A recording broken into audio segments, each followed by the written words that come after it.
Gas সংকটে চরম বিপর্যয়ের মুখে পড়েছে ঢাকা ও এর আশেপাশের এলাকার শিল্প খাত।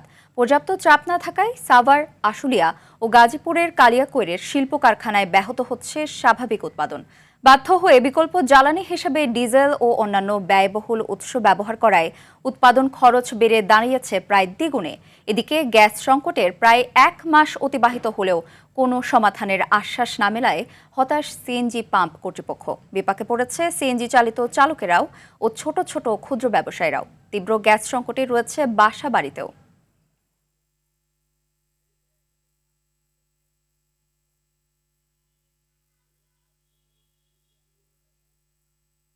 গ্যাস সংকটের আরও খবর জানাতে নারায়ণগঞ্জ থেকে সরাসরি যুক্ত হচ্ছেন সহকর্মী আনোয়ার হাসান।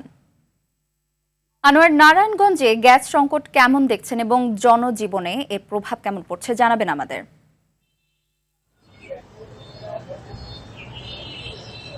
নুসরাত, নারায়ণগঞ্জে ছোট বড় মিলিয়ে 400 ডাইং কারখানা আছে। এই ডাইং কারখানাগুলো গ্যাসের কারণে এতটাই বিপাকে পড়েছে যে তারা কোনো কাপড় উৎপাদন করতে পারছে না, রং করতে পারছেন না। কারণ এইখান থেকে গ্রে কাপড় বিভিন্ন রঙে রঙিন হয়ে সেই কাপড়গুলো যায় রপ্তানিমুখী পোশাক কারখানায়। সেখানে সেলাইয়ের কাটিং এর পর সেলাই হয়, এরপরে পলি কার্টুন হয়ে সেগুলা বিদেশে রপ্তানি হয়।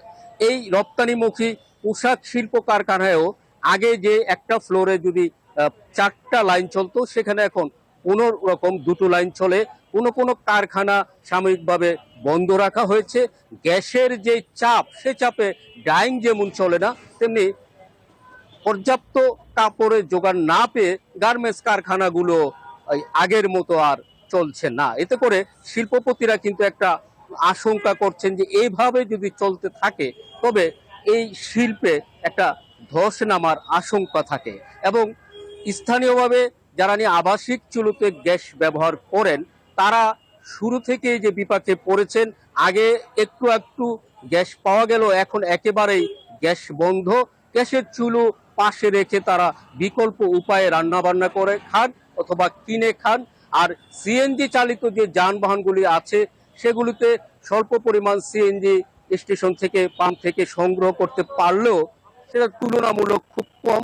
এবং সেই সিএনজি সংগ্রহ করতে গিয়ে তাদেরকে ঘন্টার পর ঘন্টা লাইনে থাকতে হয়। এতে করে তাদের কর্মঘন্টা যেমন নষ্ট হয়, তেমনি সিএনজি স্টেশন মালিকরা বলছেন যে তারাও তাদের আগের যে ব্যবসা, সে ব্যবসা করতে পারছেন না। অর্থাৎ ক্ষতির সম্মুখীন হচ্ছেন উভয় পক্ষই।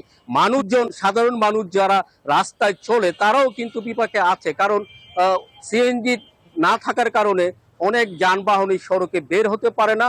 কম যানবাহন থাকে না, তাদেরকেও বিকল্প উপায়ে গন্তব্যে যেতে হয়। এই ধরনের সংকট থেকে কতটা তাড়াতাড়ি সমাধানে যাওয়া যায়, এই নিয়েই প্রত্যাশা করছেন সচেতন মহল এবং ভুক্তভোগীরা। তারা বলছেন যে সরকারের উচিত তড়িৎ গতিতে বিকল্প উপায়ে জ্বালানি সংকট সমাধান করা।